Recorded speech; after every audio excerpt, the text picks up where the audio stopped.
اور ہے کہ ہم بھی اوروں کی طرح نکلے ہوس کے مارے، ہم بھی اوروں کی طرح نکلے ہوس کے مارے، قلب میں تھوڑی نجابت تھی چلو ختم ہوئی۔ یہ ایک شیطان کا بڑا پرانا ہتھ کنڈا ہے کہ جب انسان برائی کر رہا ہوتا ہے تو اس کو برائی پہ آمادہ رکھتا ہے، برائی کی طرف لے کے چلتا جاتا ہے۔ لیکن اگر انسان نفس امارہ سے نکل کے لوامہ کی طرف جاتا ہے، ریپینٹنس کی طرف جاتا ہے، اور شیطان دیکھتا ہے کہ اب یہ میرے اس لالچ کے اندر نہیں آ رہا، اب یہ گناہ کی طرف مائل نہیں ہو رہا، تو پھر وہ اپنا پینترا بدلتا ہے اور پھر وہ اس طرف سے آتا ہے کہ تم کتنے نیک ہو، تم کتنے اچھے ہو، تمہارا کردار کتنا بلند ہے، تمہارا اخلاق کتنا بلند ہے، تمہاری عبادت کتنی اچھی ہے، تاکہ آپ کے اندر رونت پیدا کر دے، تاکہ آپ کے اندر ایک سرکشی کی کیفیت اس طرف سے پیدا کر دے۔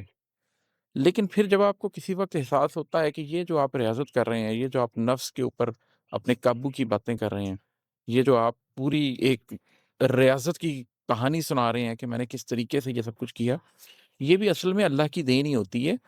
اصل میں نفس تو آپ کو برائی کی طرف ہی آمادہ کرتا ہے۔ یہ یوسف علیہ السلام نے فرمائی یہ بات کہ جب ان کی تعریف کی گئی تو انہوں نے کہا کہ میں اس کا لیے اپنے آپ کو تعریف کا حقدار نہیں ٹھہراتا، یہ تو اللہ نے میرے لیے آسانی کر دی ہے، اللہ نے بچا لیا مجھے۔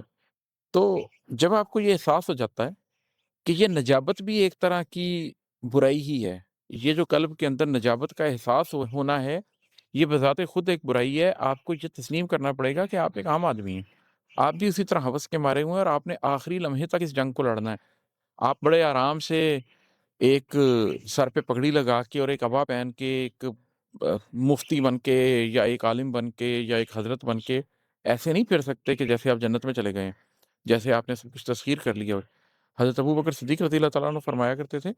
کہ اگر میرا ایک قدم جنت کے اندر اور ایک باہر ہو، میں اس وقت بھی خوف رکھوں گا کہ کہیں میری پکڑ نہ ہو جائے۔ یہ تو جنت کے اندر جانے کے بعد کی بات ہے کہ آپ کو احساس ہوتا ہے کہ ہاں میں بچ گیا ہوں۔ تو جب تک سانس چل رہی ہے تب تک آپ واپس پلٹ سکتے ہیں، تب تک آپ خراب ہو سکتے ہیں۔ تو اس بات کا احساس ہو جانا کہ یہ نجابت بھی کوئی ایسی چیز نہیں ہے، میں ویسا ہی ہوں جیسا سب لوگ ہوتے ہیں، ہم بھی اوروں کی طرح نکلے ہوس کے مارے، قلب میں تھوڑی نجابت تھی چلو ختم ہوئی۔ وہ جو نجابت کے مطلب شوگر کوٹڈ ہوا تھا نا،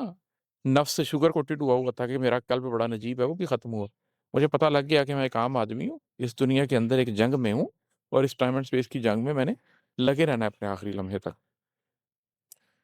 اور ہے کہ یہ پچھلے شعر سے ہی کنٹینیوٹی میں جاتی ہے بات کہ چلو تسلیم کیا مجھ میں کئی کھوٹ رہے، چلو تسلیم کیا مجھ میں کئی کھوٹ رہے، وہ جو نیت میں خیانت تھی چلو ختم ہوئی۔